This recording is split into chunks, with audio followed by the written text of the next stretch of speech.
Lo sapevi che la vanillina è una truffa legalizzata e tutto quello che viene spacciato per aroma di vaniglia quasi sempre non contiene vaniglia?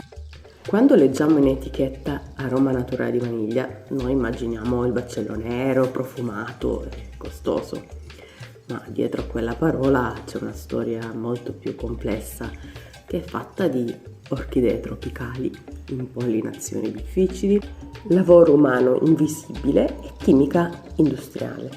Oggi mettiamo ordine. La vaniglia non è un aroma, è il baccello fermentato di un'orchidea tropicale, la Vanilla planifolia, che è una liana delle foreste umide dell'America centrale. Il suo fiore è delicato e resta aperto per pochissime ore e senza l'impollinazione non darà mai un frutto. Già qui capiamo una cosa: la vaniglia è biologicamente scomoda. Ma l'impollinazione come avviene davvero? Spesso si dice che la vaniglia venga impollinata da un singolo insetto, una farfalla, ci sono un sacco di storie dietro. Ma questa è una semplificazione. Nel suo habitat naturale i fiori vengono visitati da vari insetti tropicali, in particolare abbiamo le api euglossine, che sono le cosiddette api delle orchidee, poi ci sono le api senza pungilione, quelle del gruppo dei meliponini, e questi insetti entrano nei fiori e li esplorano, ma entrare non significa impollinare. Il fiore poi ha una barriera fisica, che è il rostello, che separa le parti maschili da quelle femminili, rendendo il trasferimento del polline veramente difficile per chi ci prova. E il risultato di questo è un'impollinazione naturale veramente rara, inefficiente e poco documentata. Per secoli i coltivatori non riuscivano a far fruttificare la vaniglia fuori dal territorio del Messico. Nel 1841 successe qualcosa di clamoroso. Su Reunion Island, una piccola isola dell'Oceano Indiano, viveva questo ragazzo schiavo di 12 anni di nome Edmund Albius.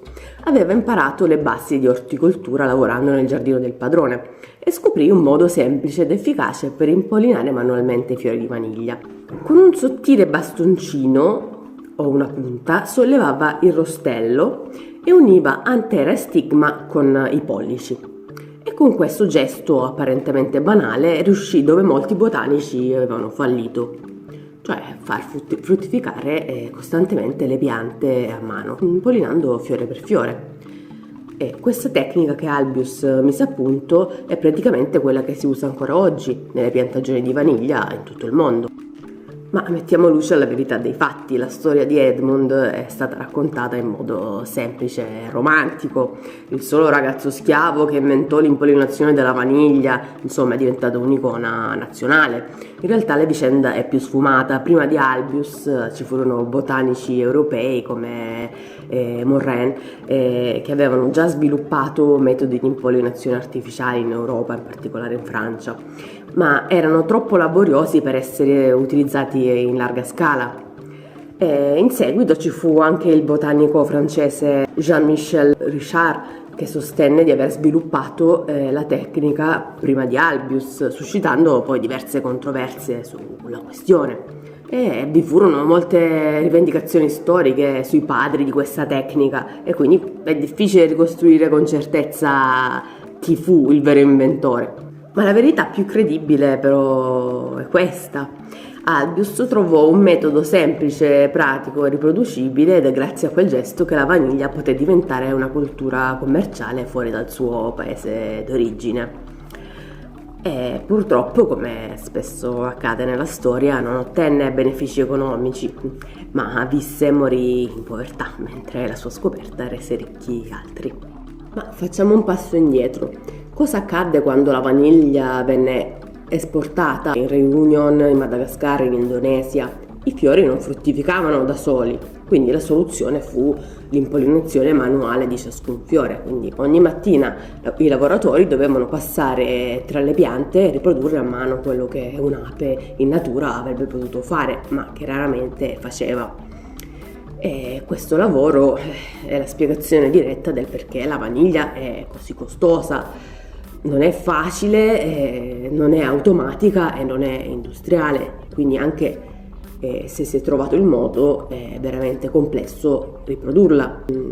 Questo la rende cara e inestimabile, ma poi la vaniglia vera è lenta, è fragile ed è molto vulnerabile ai cambiamenti climatici. Poi è soggetta anche a una cattiva gestione agricola ed è molto facile da rubare.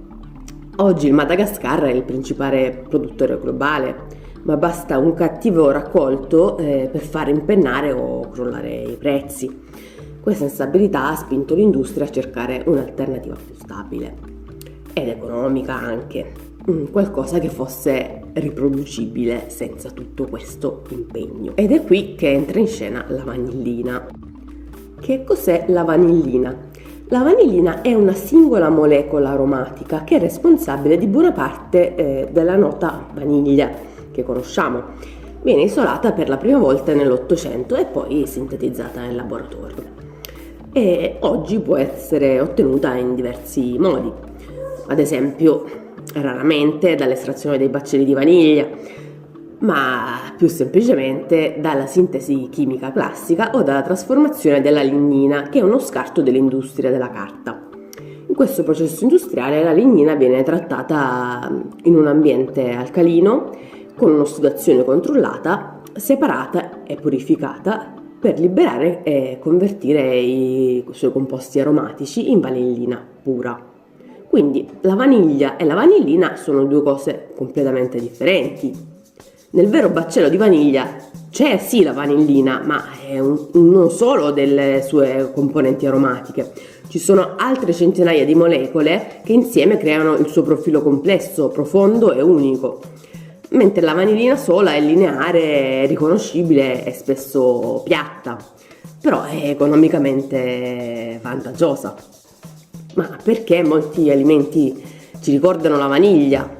Molte piante e molti ingredienti richiamano la vaniglia perché ci sono molecole aromatiche molto simili. Ad esempio, nella fava tonka troviamo la cumarina e altre note dolci. Nella cannella ci sono tracce vanigliate e il cinnamaldeide. Poi nei chiodi di garofano c'è l'eugenolo, legno tostato, caramello, ma ci sono tanti prodotti aromatici simili. Ma anche le patate cotte, gli asparagi hanno delle note che ricordano la vaniglia. Questo dipende sempre da una questione di molecole. Il nostro cervello poi non riconosce la pianta, ma riconosce la famiglia delle molecole, per questo le associa.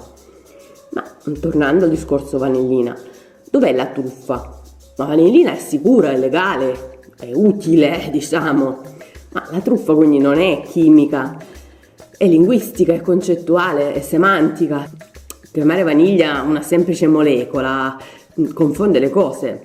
Non bisogna demonizzarla, ma non equiparare due concetti completamente differenti.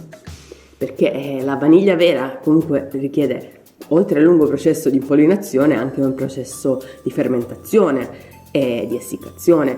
Non è facile. C'è una storia, c'è l'agricoltura, c'è il lavoro umano dietro, è per questo che costa tanto, non bisogna semplificare le cose. Comprendere la botanica, la storia e la cultura delle piante serve proprio a questo, a non creare paura ma a chiamare le cose con il loro nome.